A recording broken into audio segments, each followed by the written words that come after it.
Torcedor do São Paulo, bom dia. Bora começar amanhã aqui acompanhando informações, notícias do Tricolor. Ontem o Jorge de Cola trouxe a informação de que o Alexandro teria aceitado a proposta do São Paulo, inclusive já comprou apartamento em São Paulo. Vamos acompanhar aqui a mídia trazendo aí essa informação. Esse vídeo aqui é de ontem ainda, do Sport Center. Achei bem interessante trazer aqui para vocês. Um trecho também aqui do pessoal falando do jogo do São Paulo ontem contra o Goiás, análise da partida de ontem. São Paulo está classificado para as quartas de final. Créditos aqui na descrição, deixa o like para estar fortalecendo, mas agora bora pro vídeo, galera. Esses números de Alexandro pra gente, com a camisa da Juve. 23, 24 a temporada, 18 jogos, 9 como titular, 44,8, 1 gol, presença em jogos do time 42%, livre no mercado desde que o seu contrato na Itália acabou agora no meio do ano, lateral de seleção brasileira. Edu, a história é que tínhamos outros times aqui do Brasil também interessados no Alex, né? Botafogo, Palmeiras. E aí surge a informação de que o São Paulo teria entrado também nessa parada e com preferência, inclusive, do lateral. O que a gente tem de informação sobre isso? Então, Glaucia, vou contextualizar aqui, né? Há um tempo, não agora, há um tempo, já mais de mês, o São Paulo teve uma conversa com o Alexandro, estava terminando lá a temporada europeia, ele já sabia que não ia ficar na Juventus, e aí nessa conversa, o irmão dele, o Flávio, que mora lá em Catanduva, vinha postando muita coisa na sua rede social, nessa conversa o Alexandro falou, olha, eu vou ouvir algumas propostas da Europa, eu prefiro continuar na Europa, mas se não aparecer nada que me agrade e eu resolver voltar para o Brasil, a prioridade é do São Paulo. Isso foi a primeira conversa. Não se falou em números, nada. Bem, abriu a janela, não surgiu nada.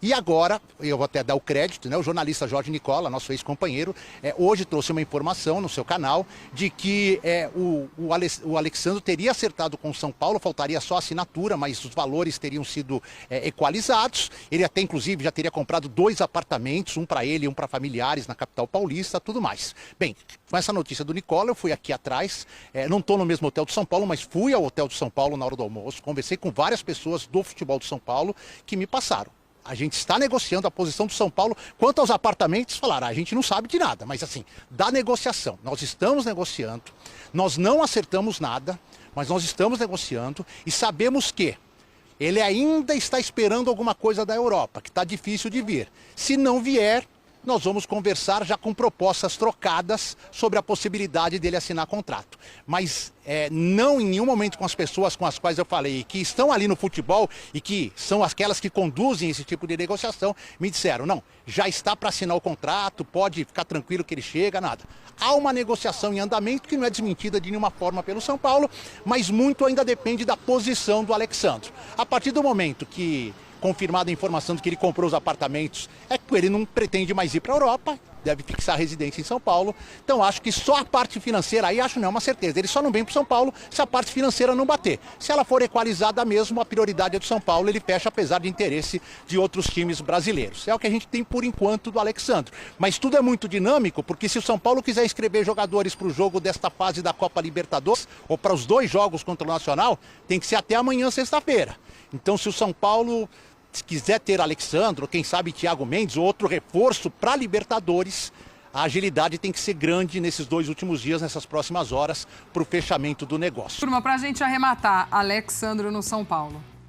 Olha, é um jogador de um grandíssimo nível, tem muita qualidade, inclusive nos últimos anos até se adaptando a jogar até como um terceiro zagueiro, é um cara que te oferece essa possibilidade tática. Bem treinado, né? Sim, assim, cara, é um jogador de um nível muito alto, ele jogou muita bola pela seleção também, jogou muito na Juventus, mas, porém, no entanto, a gente tem que ter o papel de colocar um pouco de razão na parada. Vem sofrendo para ter sequência. A própria seleção, as últimas passagens dele foi de corte, foi de ficar um pouco fora por conta do aspecto físico.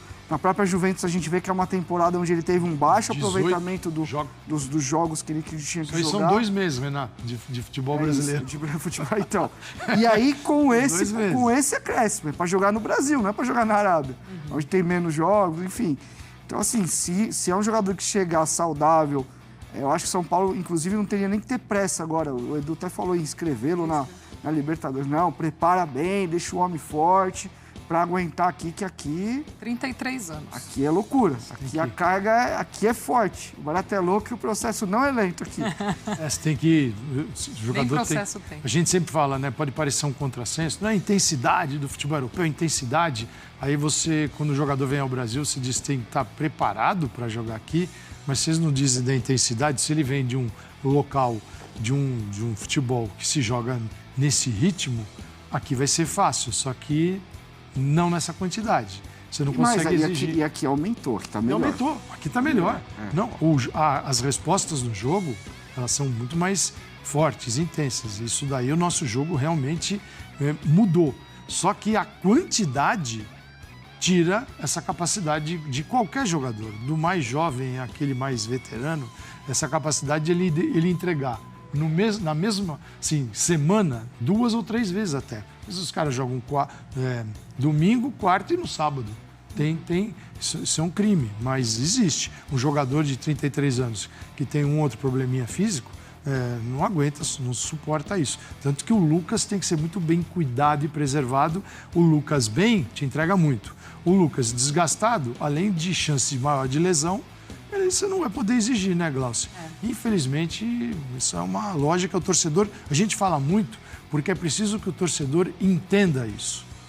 Não é só o resultado. Para chegar no resultado, tem muita coisa que acontece. Então é preciso entender como elas acontecem, os porquês, para poder interagir um pouquinho melhor com o futebol. E a gente fala de caras que se cuidam muito, né, de um altíssimo nível e que mesmo assim não é fácil. Mas legal, tomara que ele venha.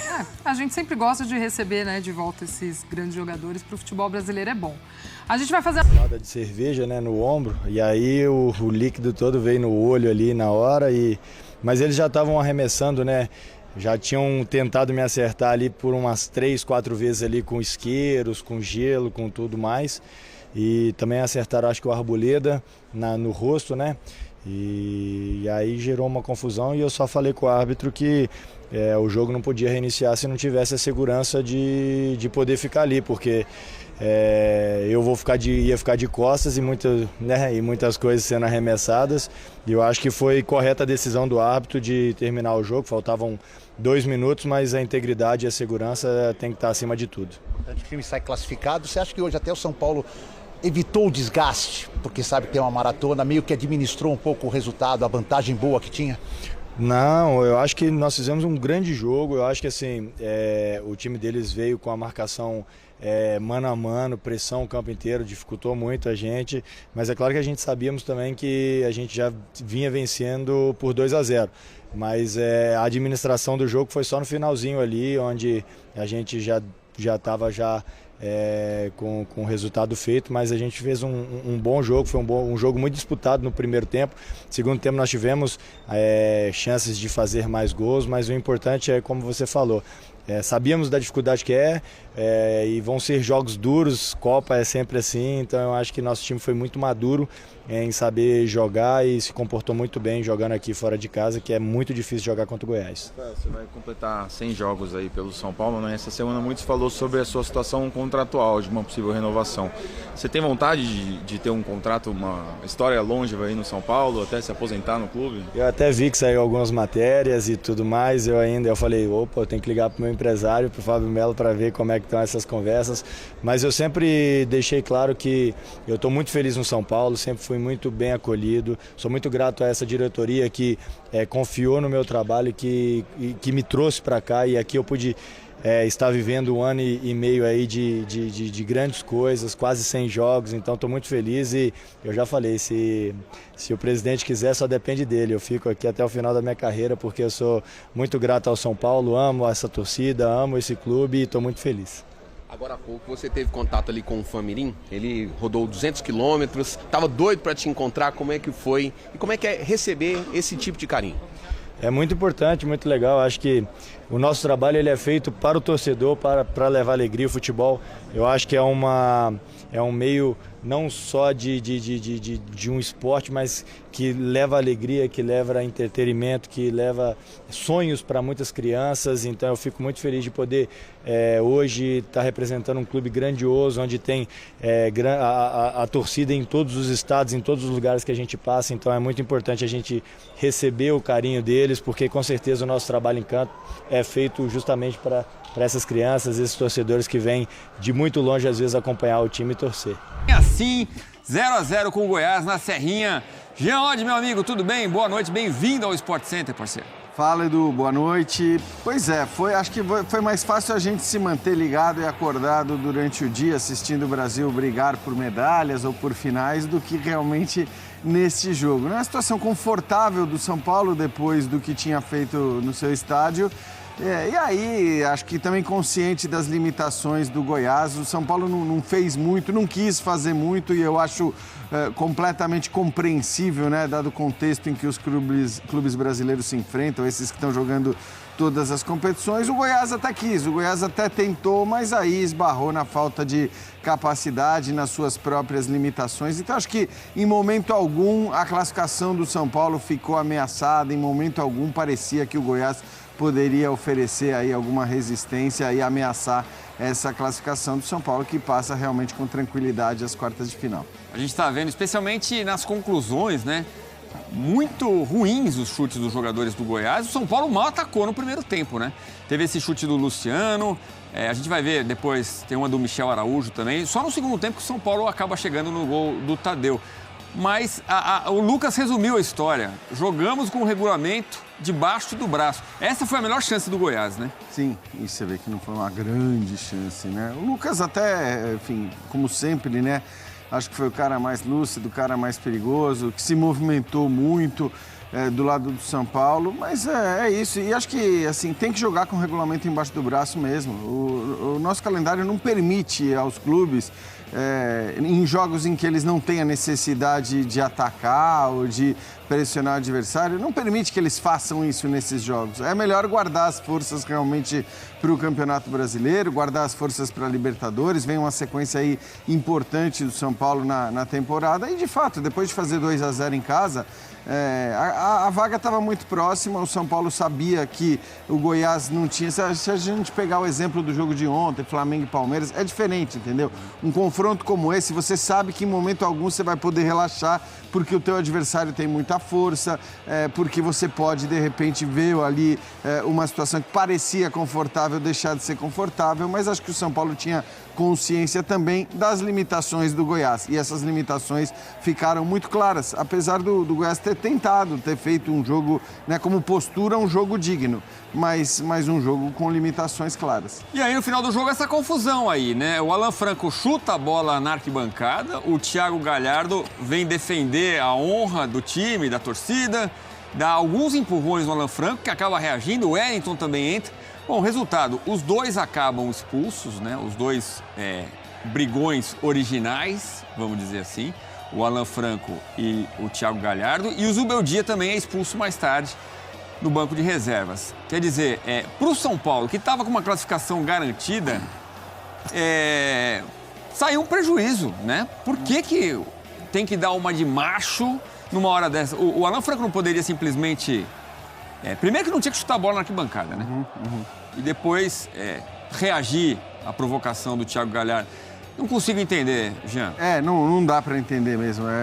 Faltou inteligência realmente pro Alan Franco. É o tipo da coisa inadmissível, é o tipo da coisa para deixar todo mundo maluco, para deixar o torcedor maluco, para deixar o técnico maluco, aí não precisa muito, é verdade, para deixar a direção maluca, porque, cara, o Alan Franco é um jogador importante, é um jogador que vem atuando bem.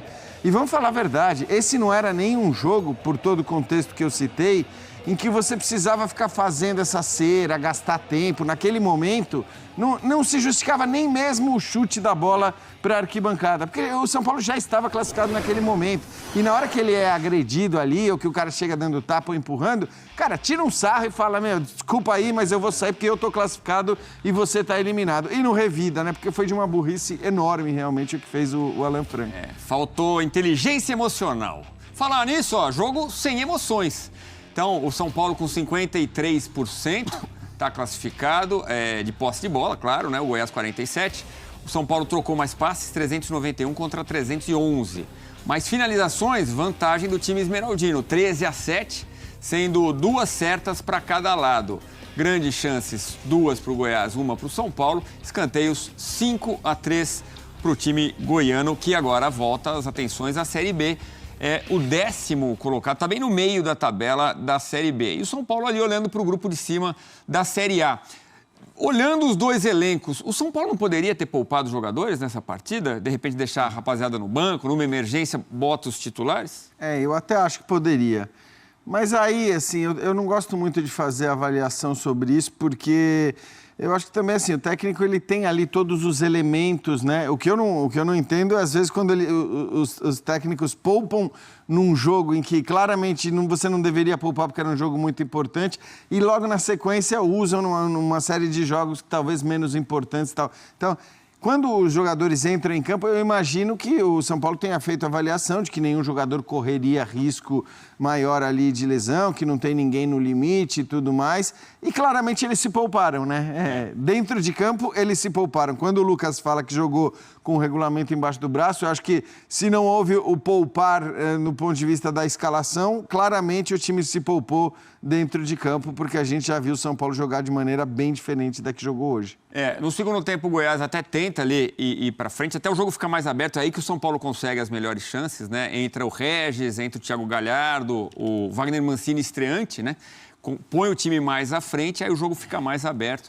Mas acabou mesmo 0-0. Agora, o que eu imagino, como vem aí o Atlético Goianiense e na sequência, no meio da semana que vem, o Nacional pela Libertadores, então vamos com o time principal contra o Goiás e poupamos contra o Atlético Goianiense. É isso que está pintando, né, Jean? Eu acho que sim. Eu acho que a sequência dos 3 jogos, porque evidentemente com o Nacional nem se discute, né? A partir do momento em que o time entrou hoje sem jogadores poupados, eu acho que tem também aquela coisa, Edu, de considerar que o ideal é jogar, não é você jogar em dias tão próximos. Então, assim, é melhor você jogar quarta e quarta, nesse caso, né? Ficar sem jogar, né? Exatamente. E esse rendimento fora de casa? Olha só, olha a diferença. O aproveitamento era de quase 80% nos primeiros 6 jogos do Zubeldia como visitante. Nos últimos 6, 1, 2, 3. Uma vitória, 2 empates e 3 derrotas, caiu para menos de 28%.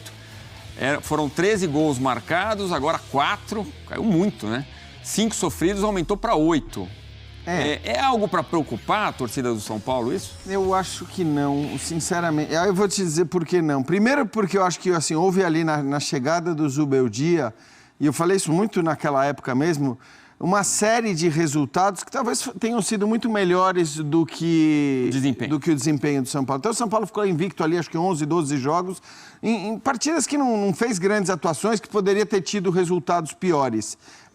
Quando a gente fala de caiu o rendimento... Hoje, por exemplo, era um jogo que provavelmente, se o São Paulo jogasse com todo o seu ímpeto, com toda a sua força, com toda a sua intensidade, possivelmente essa vitória teria acontecido, né? E aí o percentual estaria maior. Então, o que eu acho que existe hoje são 2 coisas. Primeiro, essa de olhar para aquele desempenho inicial, que talvez tenha sido um desempenho o desempenho de pontos, que não refletia o desempenho dentro de campo. Eu não consigo olhar para o São Paulo hoje e dizer que hoje o São Paulo joga menos do que jogava naquele começo, entendeu, Edu? Especialmente porque vem de uma boa vitória sobre o Flamengo no final de semana, né? E a fotografia que o torcedor traz é essa.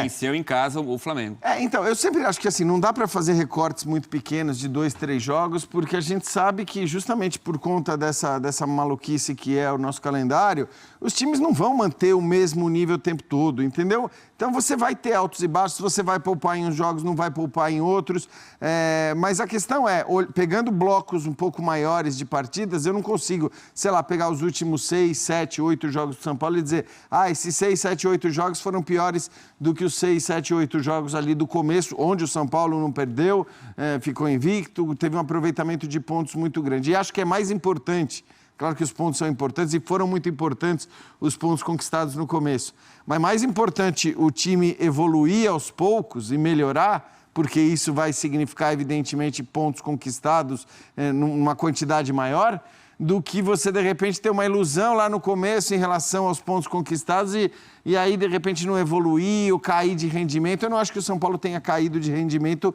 apesar dessa diferença de pontos conquistados fora de casa que a gente viu. Mas você falou uma coisa interessante, né? Como a energia é outra num jogo como esse, realmente é o freio de mão puxado, longe do motor, a Vera no máximo, né? E aí o aproveitamento de hoje, 33%. É isso que eu estou dizendo, entendeu? Agora, então São Paulo está a 6 jogos de mais um título da Copa do Brasil, é o atual campeão, isso assim como os outros 7 times, né? A gente tem o sorteio na semana que vem para ver quem pega quem nas quartas de final e já saberemos todo o chaveamento até a final. Então vamos ficar de olho aí. Como no ano passado, São Paulo como um dos favoritos, né? Eu acho que sim, até porque nesse contexto, assim, eu não consigo, por exemplo, apontar o São Paulo como um dos favoritos no Campeonato Brasileiro, por profundidade de elenco, por capacidade de mudar os jogadores constantemente e manter o mesmo nível de rendimento. Mas quando a gente fala em Copa do Brasil, a gente sabe que o São Paulo, focado num jogo especificamente, com o seu melhor time, com os seus melhores jogadores em campo, ele tem condição de vencer qualquer equipe, né, que está na Copa do Brasil, qualquer equipe do futebol brasileiro, em mata-mata, em ida e volta. Eu acho que o São Paulo tem condição de passar por qualquer um. E acho que até por isso e pela condição em que o São Paulo se encontra, que não é uma condição no brasileiro de brigar por título e nem de escapar de rebaixamento, eu acho que o normal vai ser o São Paulo focar demais nas Copas a partir de agora. Tanto Copa do Brasil como Libertadores. Ainda tendo essa vantagem de ter tido sorteios, né? Agora a gente vai ver o novo sorteio da Copa do Brasil, mas de ter tido sorteios, vamos dizer, generosos, né? Porque acho que tanto o Nacional na Libertadores como o Goiás na Copa do Brasil permitiram ao São Paulo, hoje, por exemplo, se poupar, mesmo não poupando jogadores.